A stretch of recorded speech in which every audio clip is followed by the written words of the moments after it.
नमस्कार, मैं बालकृष्ण मुले एक बार फिर हाजिर हूँ शहर के गलियारों में चल रही ताजा तरीन चर्चाओं के साथ।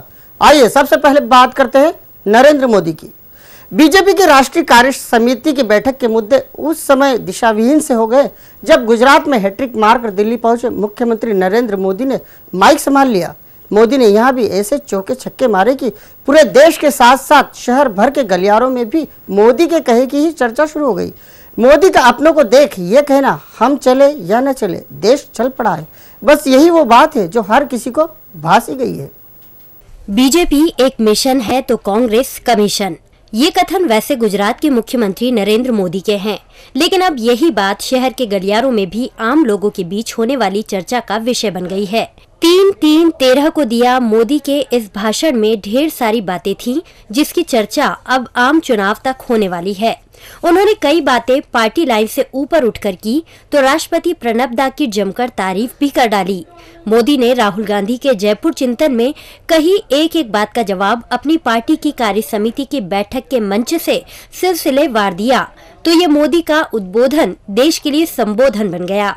रविवार होने के कारण लोगों ने पूरा भाषण ही नहीं सुना बल्कि इसकी चर्चा भी शुरू कर दी है। मोदी ने जिस तरह से भाषण के विषयों को ऐसा चुना था, उससे साफ लग रहा था कि वो देश की जनता को जगाने के लिए पूरा डोज है। लोगों को मोदी का भाषण हर लहजे से पूरा पाड़ने वाला कहा जा सकता है। उन्होंने कांग्रेस पर हमला बोला, लेकिन गांधी गोत्र का जिक्र कर कांग्रेस नेताओं को जगाने का भी काम कर दिया। उन्होंने कांग्रेस को दीमक करार दिया, साथ ही ये भी साफ कर दिया कि बीजेपी में उम्मीदवारी मुद्दा नहीं है।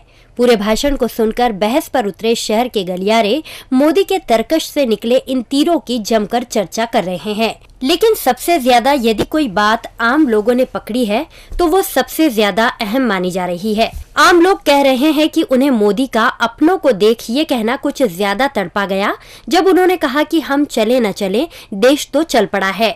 भले ही इस 100% की बात को मोदी ने सबसे अंत में कहा, लेकिन लोगों के दिलो दिमाग पर इसका असर कुछ ज्यादा ही हुआ है, जिसकी अब चर्चा हो रही है। साथ ही निकाले जा रहे हैं मायने। पता नहीं क्यों नेताओं को जहां होना चाहिए वो हमेशा उस जगह नहीं होते। ऐसा ही हुआ दशहरा मैदान पर आयोजित अंत्योदय मेले के दौरान भी। मेले में महापौर, MIC सदस्य और पार्षद तो पहुंचे, लेकिन सत्तासीन विधायक गायब ही रहे। हाँ, कांग्रेस के 2 विधायकों ने जरूर मन साझा किया। अब मेले में बीजेपी का एक भी विधायक नजर न आना चर्चा का विषय बन गया है। अपनी ही सरकार के आयोजन से ऐसी बेवफाई समझ न आई। अब कहोगे हम तो महाजनसंपर्क में लगे हुए थे।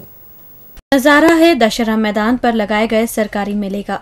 मेले का मतलब ही कुछ ऐसा है कि आओ हम मिलजुल कर कुछ एक दूसरे की समस्याएं सुने और तुरंत ही उसका निराकरण भी कर डाले। मेला सरकारी था तो उसका समय भी सरकारी होना लाजमी था। जैसे तैसे 1.5 घंटे के बाद मेला शुरू हुआ, लेकिन ये क्या, जिन्हें मेले में आना था वो तो आखिरी तक नहीं आ पाए। वैसे मेले में बीजेपी विधायकों के नहीं पहुंचने से उन लोगों को जमकर ऊंचाइयां मिल गई जिन्हें हम निगम के MIC सदस्य कहते हैं।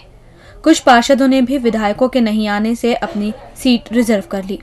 सरकारी आयोजन होने की वजह से यहाँ भी मेले में आए लोगों के सामने वो विधायक भी जमकर छाए रहे जो है तो कांग्रेस के, लेकिन उन्हें ये समझाने में वक्त नहीं लगा कि देखिए हम तो जनता के हर सुख दुख में कैसे साथ हैं। हाँ, जिले के प्रभारी मंत्री गोपाल भार्गव अपनों के न होने से जरूर असहज लगे, लेकिन उन्होंने भी ज्यादा लोड नहीं लिया। शायद प्रभारी मंत्री जी ने भी यही सोच लिया होगा कि चलो सब की तरफ से शायद मेयर साहब यानी पार्टी के वरिष्ठ नेता कृष्ण मुरारी मोघे जो मौजूद है। वैसे मेले में स्वास्थ्य राज्य मंत्री महेंद्र हांडिया ने पहुंचकर अपनी सजगता और सक्रियता का परिचय दिया, लेकिन बीजेपी से कोई भी विधायक मेले में नहीं पहुंचा। अब विधायकों के इस सरकारी मेले से बेवफाई के किस्से सुनाए जा रहे हैं। प्रशासनिक अफसर भी ये पता करने में जुट गए हैं कि आखिर ऐसा क्या चल रहा है जिसमें सत्तासीन जनप्रतिनिधि ही दूर हो चले हैं। इसी साल चुनाव है और जो लोग मेले में आए थे उन्हीं से इन नेताओं को मत रूपी आशीर्वाद लेना है। फिर ऐसा क्या हो गया जो सारे शहर में होते हुए भी मेले से दूर ही रहे।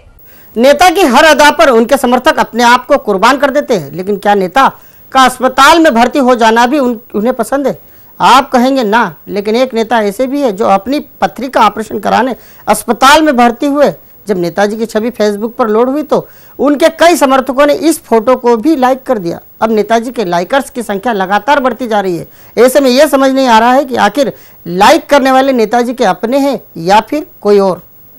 जब कोई अपना स्वयं के उपचार के लिए अस्पताल में भर्ती होता है तो चिंता होती है, लेकिन लगता है अब वो समय भी जाता दिखाई दे रहा है।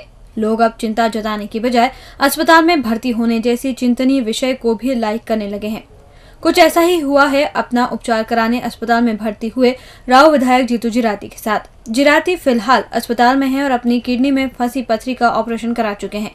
जिराती अस्पताल में हैं, इस बात की जानकारी वैसे कम ही लोगों तक पहुंची थी, लेकिन जैसे ही जिराती के फेसबुक पर अस्पताल में भर्ती वाली छवि लोड हुई, कुछ घंटों में कमेंट्स शुरू हो गए।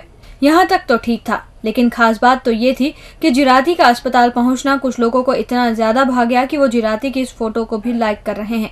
ये माना कि नेता कुछ भी करे तो लाइक करो, लेकिन क्या नेता का अस्पताल में अपना ऑपरेशन कराना या अस्पताल में होना भी बेहद पसंद किया जा सकता है?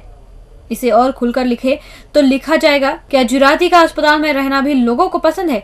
जिराती समर्थक फोटो को लाइक करते समय ये भूल गए कि इसके मायने क्या निकल सकते हैं। इस तरह के फोटो को लाइक करने से क्या ये संदेश नहीं जाता कि जिराती का अस्पताल में रहना उन्हें भा गया? अब हम तो यही कहेंगे, पता नहीं क्या जिराती के साथ उनके अपने भी ऐसा व्यवहार कर रहे हैं जिसके मायने पता नहीं क्या क्या निकलते हैं। हम तो यही कहेंगे, जिराती आप जल्द स्वस्थ हो और जल्दी अपने घर आ जाए। हम तो आपकी इस अदा को लाइक नहीं कर सकते। अब आपको ये देखना है कि वे कौन कौन है जिन्हें आपका इस तरह अस्पताल में भर्ती होना पसंद है। कई बार बहादुरों की बहादुरी भी धोखा दे जाती है। ऐसी ही बहादुरी दिखाने निकले लाल बहादुर वर्मा कुछ महिलाओं की बहादुरी के आगे फीके दिखाई दे रहे हैं। दरअसल मामला पानी को लेकर है और कटघरे में अब की बार लाल बहादुर वर्मा नाम से दबंग, काम से दबंग और अफसरों पर भी दबंगई दिखाने वाले भाजपा नेता लाल बहादुर की बहादुर यानी दबंगई उस वक्त काफूर हो गई जब वे महिलाओं पर नर्मदा की पाइपलाइन डालने के लिए दिखा रहे थे।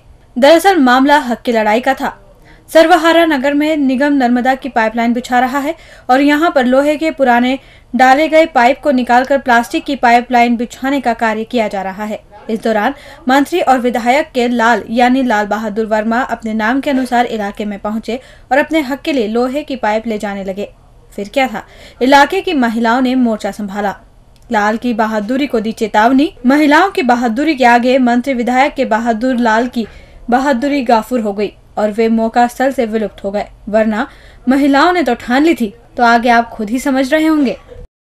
जिसकी जुबान से हर वक्त जय गणेश का जय घोष निकलता हो, आखिर उस विघ्नहर्ता के भक्त के काम कौन रोक सकता है? जी हाँ, इंदौर नगर निगम के अफसरों ने ऐसे ही एक गणेश भक्त का काम नियमों को शिथिल कर दिया है। अब जब से गणेश भक्त कांग्रेस पार्षद का काम हुआ है, सब मान गए हैं। कईयों को नई राह मिल गई है, लेकिन कहने वाले कह रहे हैं उन्हें तो दुश्मनों को भी बोतल में उतारना आता है, फिर निगम क्या चीज है? कला तो कला होती है, भले ही वो जुबानी जंग की हो या फिर हाथों से दिखाई जाने वाली सफाई। मगर निगम में जुबानी कला में जो माहिर हो वो सही मायने में पार्षद होता है और यही कारण है कि निगम में लोग अपने मकान का नक्शा पास नहीं करा पाते हैं। लेकिन कांग्रेस पार्षद अरविंद बागड़ी जय गणेश के बोल के साथ महापौर और निगम के अधिकारियों को अपनी बोतल में उतारने में माहिर हैं। बागड़ी बा के इन्हीं बोलों ने खुद के मूसाखेड़ी में बनाए जाने वाले पार्किंग प्लस 6 मंजिला भवन का नक्शा निगम के अधिकारियों से पास करवा लिया।